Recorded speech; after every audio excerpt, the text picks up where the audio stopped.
The night was too quiet for Wealth to breathe. The gate lights flickered once, and in that flicker, the balance of an empire shifted. He shouted from the marble foyer, voice slicing through still air. "Who let you in?" The words echoed like a weapon, and she, standing in the halo of rain and light, answered with calm precision. "Your son did." The silence that followed carried the weight of 20 years unspoken. Above them, chandeliers trembled from the distant thunder, and the house seemed to listen. Every luxury hid a secret, and every shadow waited for its turn to speak. The air felt denser after her words, as though the mansion itself had exhaled for the first time in years. He descended the stairs slowly, each step echoing the kind of disbelief that only pride can hide. She didn't flinch when he came close enough for the scent of his cologne to reach her. Aged whiskey and control. Somewhere above, a clock ticked like a judge, marking time. No one spoke. The storm outside faded into whispers, but inside, silence roared. He gestured toward the parlor without looking at her, the universal sign of power disguised as politeness. She followed.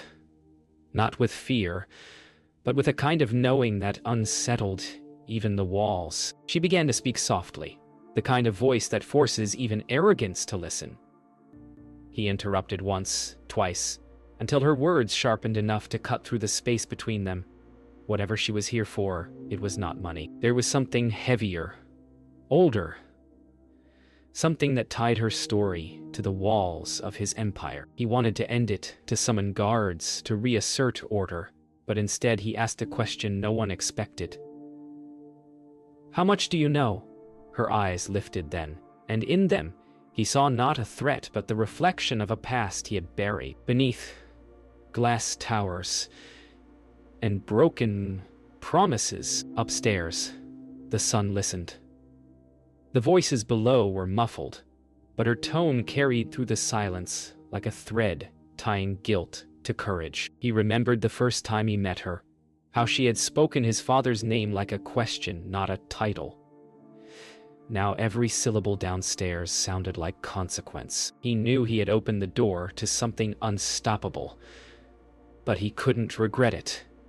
Not yet. The rain had stopped, and the smell of wet earth drifted through the open balcony, as if the world was holding its breath for what would come next. When she finally rose to leave, the air shifted again. She didn't wait for permission. Her heels echoed across the marble like verdicts. He didn't stop her, but his eyes followed her to the door, burning with the silent calculation of a man already rewriting his future. Just as she reached for the handle, his voice, low and unsteady, broke the hush. "What do you want from my son?" She turned, meeting him with a faint smile that carried neither victory nor fear, only inevitability. "The truth," she said, and left him in a silence so deep it felt like confession. Morning arrived without peace. The rain had left a crystal sheen on the courtyard, but the mansion felt heavier, as if the night's echoes had soaked into its walls. He sat at the breakfast table, untouched coffee cooling beside the folded newspaper. Across from him, the empty chair seemed to accuse. Upstairs, the son's door remained closed, and somewhere down the long hallway she lingered. Not gone, just unseen. Secrets have a way of staying where they cause the most damage. He told himself it was coincidence that she appeared, that his son was innocent, that control could be reclaimed. But control once cracked never heals clean. She hadn't left. He found her in the greenhouse behind the mansion, surrounded by orchids and humidity, as if she belonged to another world entirely. She was trimming a white blossom with deliberate care, the kind of patience that unnerved men like him. When she spoke, her tone was not defiant but honest, which somehow hurt more. "You built everything on what wasn't yours," she said. Not as an accusation, but a statement of fact. The scent of wet earth filled the air between them, and for the first time, he didn't have an answer. Upstairs, the son packed a bag he didn't mean to use. Guilt is heavy, but the fear of exposure is heavier. Every sound below felt like it carried his name. He remembered how she'd looked the night before, how her eyes told him she wasn't there for revenge, but something far more dangerous: understanding. He knew his father's empire, every secret ledger and deal. But what he hadn't expected was for those secrets to wear a face that made him feel alive. Some truths, once found, are impossible to abandon. She joined the son on the terrace that afternoon, uninvited yet expected. He tried to smile, but it faltered under the truth pressing behind his ribs. They didn't speak of the night before, only of what came after. She told him there was a time when his father had saved her family and destroyed it in the same breath. He listened, eyes fixed on the horizon, as if the sun itself could burn away the lies. When she finally looked at him, it wasn't with pity or anger, but recognition. The kind that binds two strangers into shared consequence. When he discovered them together, the father didn't speak. The silence itself was a verdict. The son's throat tightened with explanations he could never make. The woman didn't move. She stood still, as if she had been waiting for this confrontation since before she was born. He looked at her, truly looked, and the recognition that crossed his face wasn't surprise. It was memory. The son saw it too, and in that frozen triangle of blood, truth, and inheritance, the foundation of their world began to fracture. Night returned with a different kind of storm. The quiet one that brews inside a house too full of unsaid things.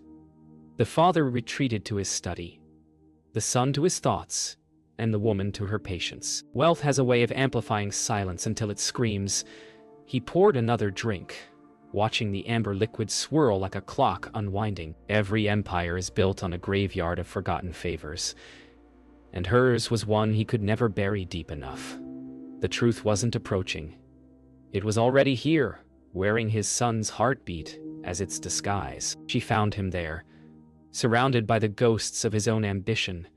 The door creaked softly as she entered, her footsteps deliberate, as if she'd walked this path before. He didn't look up. "You've had your answers," he said, but his voice betrayed the tremor of a man unaccustomed to being cornered by truth. She walked closer, her reflection gliding across the polished floor. "Not all of them," she replied. "Not the ones you owe to yourself." And in that moment, the storm outside began again, as if the heavens were tired of keeping their silence too. The sun couldn't stay away. He hovered in the hallway, hearing fragments. His name, her father's name, the words debt and betrayal.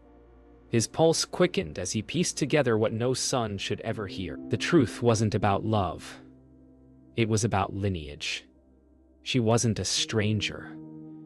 She was the consequence of a deal his father thought long forgot. And yet, when he saw her face through the crack in the door, he didn't see deceit. He saw someone carrying the same wound he'd always felt but never understood. She spoke his father's sins aloud, one by one, with the calm of someone unafraid of retribution. Decades ago, a land deal, a ruined family, a promise broken in exchange for empire. Her father's death wasn't an accident. It was the cost of ambition. Each word struck like glass, breaking in slow motion. He tried to interrupt, but his voice failed him. She didn't shout. She didn't weep. Her stillness was the loudest thing in the room. And when she said her father's name, the resemblance in her face finally broke him. He left the room without a word, unable to bear the shape of his own past reflected in her face.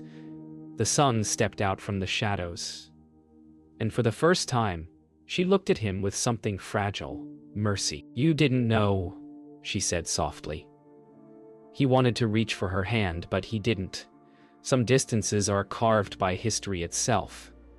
Behind them, the fire crackled like a quiet applause for the ruin of certainty. Down the corridor, the sound of breaking glass announced that the man who once built empires had finally met the truth he couldn't buy. Dawn crawled into the mansion like an unwelcome guest.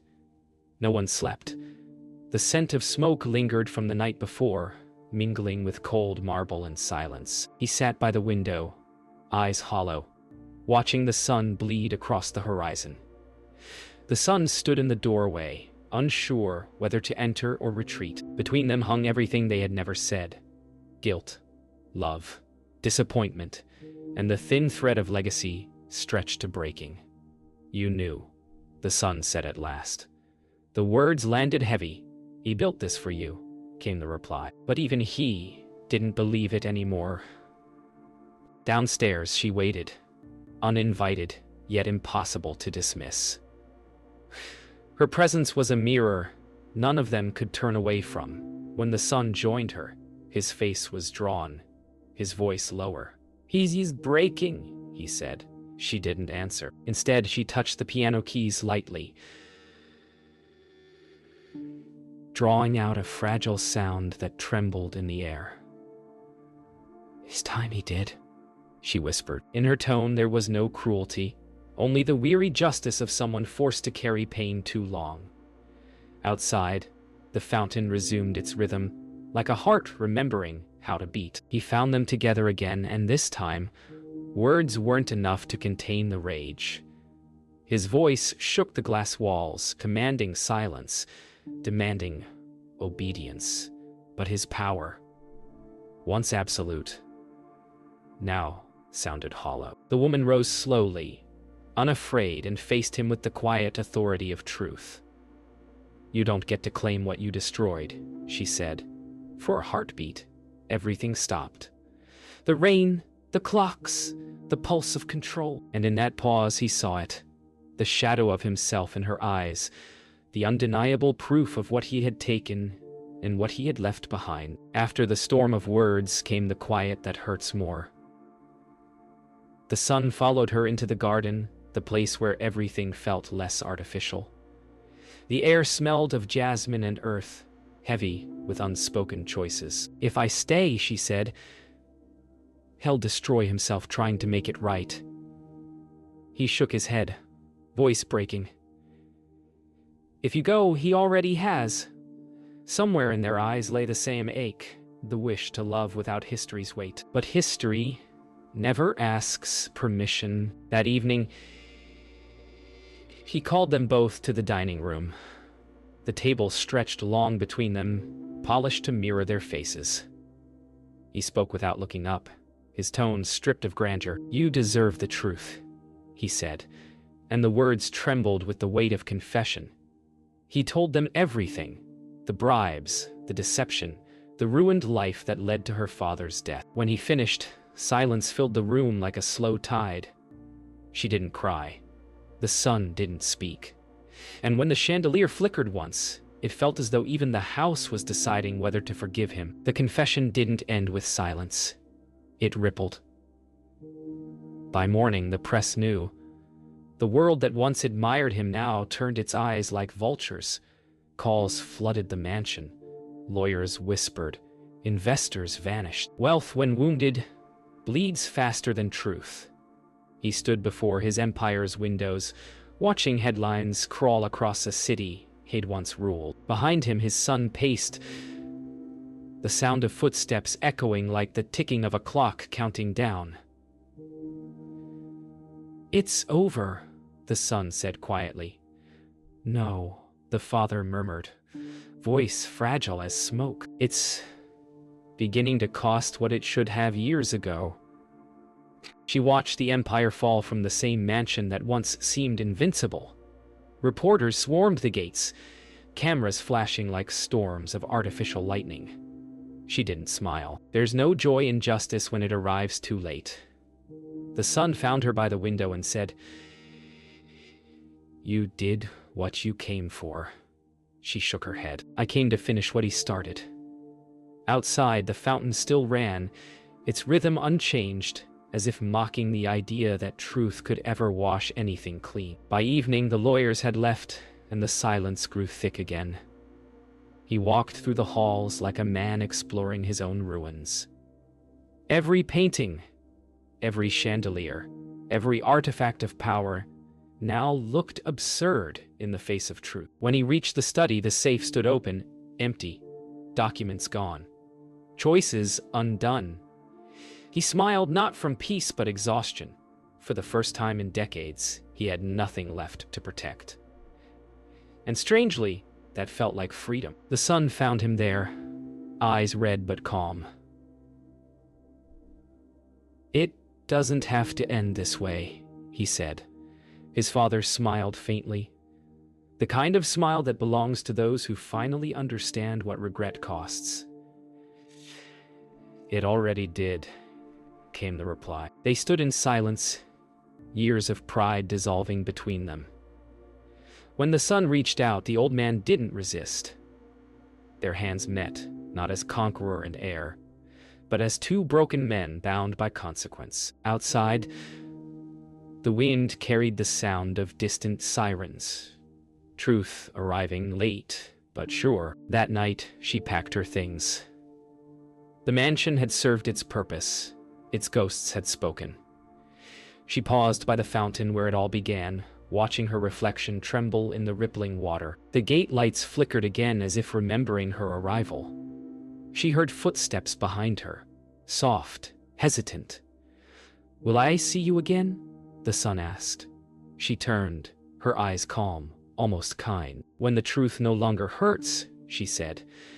Then she walked out into the night that had been waiting since the beginning. Weeks passed. The mansion grew quiet, stripped of its grandeur like a stage after the play has ended. The press had moved on. The world forgot, but silence stayed. He lived in one corner now, a man reduced to thought and breath. Each morning he watched the light creep across the marble floor, as if measuring how much of him remained. Regret didn't punish, it lingered. And though the world had taken his name, what haunted him most was the sound of her voice saying your son did. Some echoes never fade. They only learn to whisper differently. Far from the mansion, she walked along the harbor, where the city met the sea. The wind tugged at her coat, carrying the salt of freedom and the weight of unfinished forgiveness. Her reflection shimmered on the dark water like a memory refusing to drown. She had taken nothing. No money, no revenge, only truth. And that truth was heavier than gold. She wondered if he still woke in the night thinking of her father's name, or if the sound of her voice had become just another debt he could never repay. The son took charge of what was left. He sold the properties, closed the offices, and paid what debts he could, but money could never clean a name. Only choices could. Each night he read his father's letters, confessions written in ink that trembled with remorse. Yet he kept one unopened envelope on his desk, addressed to her. Some truths need time to breathe before they're spoken. He promised himself he'd deliver it someday, when forgiveness felt less like theft and more like surrender. One afternoon, she received a letter. Not the one he kept, but another. It was from the father. The handwriting was fragile, almost apologetic. "I built walls and called them homes.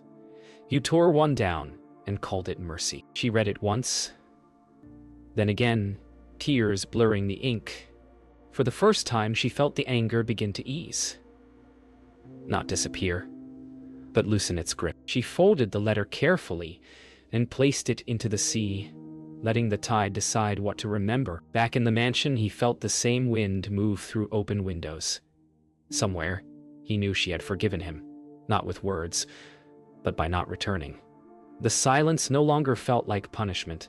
It felt earned. He walked through the halls one last time, touching the walls as if to thank them for keeping his sins contained. When the sun dipped below the horizon, he closed the doors behind him and left the lights off. For the first time, darkness didn't frighten him. It felt like home. Months passed. The mansion stood empty, its gates locked but still humming with echoes of the lives it once contained. The newspapers stopped printing his name, the world forgot the scandal, but time had carved their story into the quiet. She returned one afternoon, not to stay, but to see what remained. Dust gathered on marble, vines claimed the courtyard, and the air smelled like memory. She didn't cry. She simply walked through the silence, knowing that forgiveness isn't about forgetting, it's about finally being able to leave the door closed. In the city, the son had rebuilt his life with modest hands. No assistants, no chauffeurs, no walls of glass. Only work and quiet. He still thought of her, of his father, of what truth had stolen and what it had returned. Some nights he dreamed of the mansion not as it was, but as it could have been. A place of honesty, not inheritance. When he woke, he would smile faintly, because even if the past still hurt, it finally made sense. That, he realized, was its final gift. The letter he once kept finally reached her, months late, yet right on time. It was short, written in his father's hand, but sealed by the sun. If truth is what we leave behind, then let this be my inheritance. She read it aloud to the empty air, voice trembling but steady. She didn't need to reply. The sea carried the message for her. She smiled faintly, not in victory but in understanding. Some debts aren't meant to be repaid. They're meant to be forgiven. He died quietly one morning. No headlines, no spectacle. Just a man breathing his last inside the same walls he once ruled. When the sun arrived, he found a single note on the desk. No apology, no excuses. Only 4 words: take care of her. The handwriting wavered like an echo of a voice fading into mercy. The son folded the paper and placed it in his pocket. For the first time, grief didn't feel like loss. It felt like inheritance of a different kind, the kind that asks nothing but truth. At dusk, they met one last time, by the same fountain where it all began. She wore no coat this time, and he carried no guilt. The mansion loomed behind them, quiet at last. They didn't speak of the past or the dead. They simply stood together as the wind stirred the water between them, 2 souls, no longer bound by lies, but by what survived them. When she finally turned to leave, he whispered, "Was it worth it?" She smiled, eyes soft as twilight. "It always is, when the truth finally costs enough to mean something."